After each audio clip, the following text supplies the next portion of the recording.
विधान परिषदेची उमेदवारी अर्ज भरलेला आहे. महायुती म्हणून लढत असताना तुम्ही भाजपाकडून अर्ज भरल्याने चर्चा आहे. काय तुमचे नेमकं या संदर्भातलं मत आहे? जिल्ह्याच्या या स्थानिक स्वराज्य संस्थेच्या विधान परिषदेच्या जागेसंदर्भात विचार केला तर ही जागा भारतीय जनता पक्षाला मिळायला पाहिजे होती, अशी भारतीय जनता पक्षातल्या पुणे शहर, पिंपरी चिंचवड आणि पुणे जिल्ह्यातल्या ग्रामीण भागातल्या सर्व सहकाऱ्यांची भावना होती.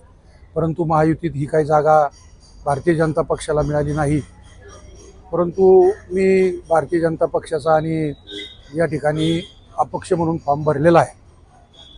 राज्याचे सन्माननीय मुख्यमंत्री देवेंद्रजी फडणवीस साहेब यांच्याशी चर्चा करून पुढं काय करायचं त्याचा निर्णय, जिल्ह्यातल्या सर्व ज्येष्ठ नेत्यांशी, लोकप्रतिनिधींशी चर्चा करून पुढं काय करायचं त्याचा निर्णय घेऊ. आता उमेदवारी अर्ज भरताना तुमचे महायुतीचे नेते सुद्धा होते, ते म्हणजे आम्ही महायुती म्हणून लढू. कधी भेट होणार आहे तुमची मुख्यमंत्र्यांशी चर्चा कधी होणार?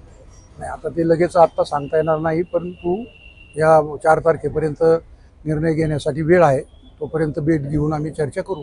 तुमची आजही आग्रही मागणी आहे की भाजपाने ही लढावी जागा? आजही आग्रही मागणी आहे की ही जागा भारतीय जनता पक्षाने लढावी. भारतीय जनता पक्षाचं या विधान परिषदेच्या मतदारसंघामध्ये मतदान चांगलं आहे, म्हणून लढावं अशी आमच्या सगळ्यांची इच्छा आहे.